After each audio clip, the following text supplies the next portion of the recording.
Most people don't wake up one day deciding to distrust big energy companies. It develops slowly, often without a clear turning point. At the surface, energy feels simple. You pay a bill. Power shows up. Life continues. For a long time, there's no reason to think much about who's behind it, but trust isn't built on invisibility forever. The first cracks usually appear during moments of stress. A sudden price increase. An unexplained fee. A long outage with vague explanations. Individually, these moments seem minor. Collectively, they leave a residue. People start noticing patterns. Prices rise even when consumption doesn't. Profits are reported during periods of hardship. Promises of modernization feel constant, while the experience stays the same. Nothing feels dramatic enough to spark outrage, just consistent enough to raise suspicion. At first, people assume they're missing information. Energy markets are complex. Infrastructure is expensive. Regulation is layered.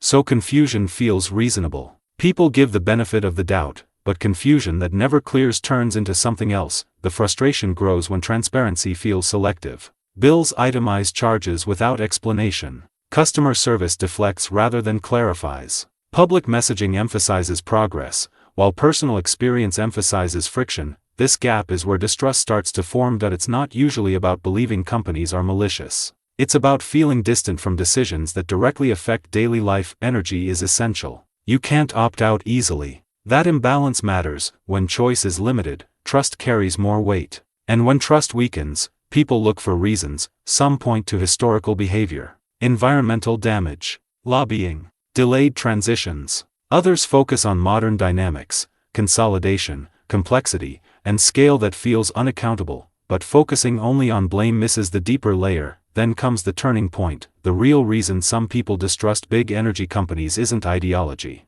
It's asymmetry. Energy systems centralize control while distributing consequences. Decisions are made far away. Effects are felt locally. When outcomes are good, they feel expected. When outcomes are bad, they feel imposed. That imbalance shapes perception. People don't just want lower prices or greener power. They want legibility. A sense that the system makes sense from the inside, not just the outside. This also explains why distrust doesn't always lead to rejection. Many people who distrust big energy companies still rely on them fully. They don't leave, they hedge. Solar on the roof. Backup batteries. Efficiency upgrades. Not as rebellion, but as self-protection. Distrust doesn't mean disbelief. It means reduced willingness to assume goodwill. Once you see it this way, the conversation shifts. This isn't about convincing people that energy companies are good or bad. It's about understanding how opacity, scale, and dependency interact psychologically. Large systems struggle to feel personal.